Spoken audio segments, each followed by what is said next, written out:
Imagine waking up tomorrow morning and money no longer exists. No dollars, no bank accounts, no credit cards. In fact, nobody even remembers what money is. Would the world collapse? Or would humans invent money all over again? To answer that question, we need to go back thousands of years to the very first trade in human history and discover how a tiny piece of metal became the thing that controls the entire world. Imagine this. Money disappears completely. Not just cash, the entire idea of money is erased from human memory. Could humanity survive without it? The shocking answer is probably not. In less than a year, humans would most likely invent money again. And to understand why, we need to travel thousands of years into the past. Picture yourself living in the ancient world. No banks, no dollars, no coins.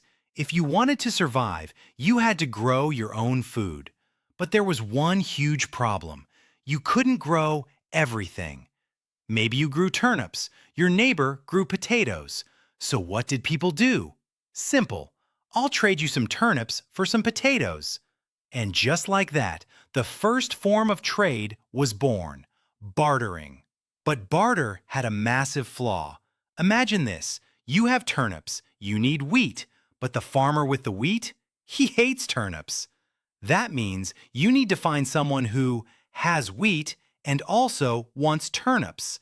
And that's incredibly difficult.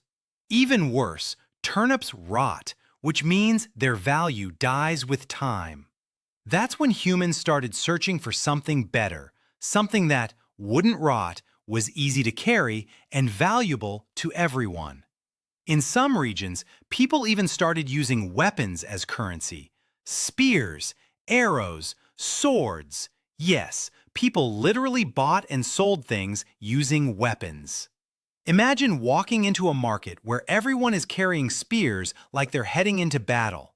But even that had problems. Weapons were heavy, dangerous, hard to transport. Then, around 770 BC, China came up with a brilliant idea.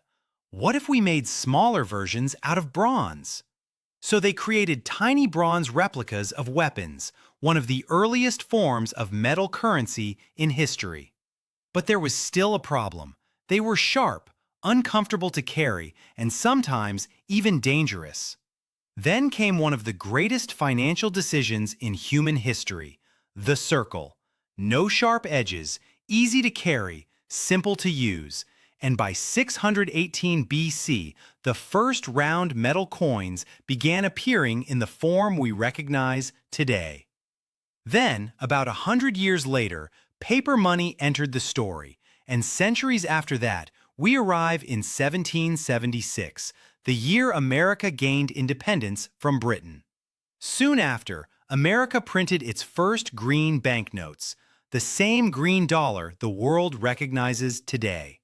At the time, green wasn't a common color for money, but America chose it and never looked back.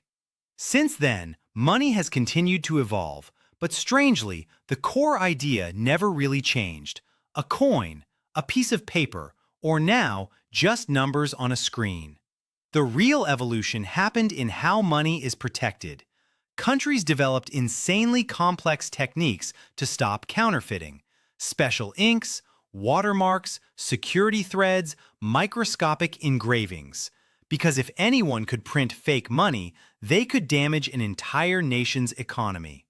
And today, some modern banknotes are so advanced that creating a perfect fake is nearly impossible, even with modern machines. And yet, despite all of this, money still has no real value on its own. It's just paper or metal. The only reason it works is because billions of people agreed to believe in it.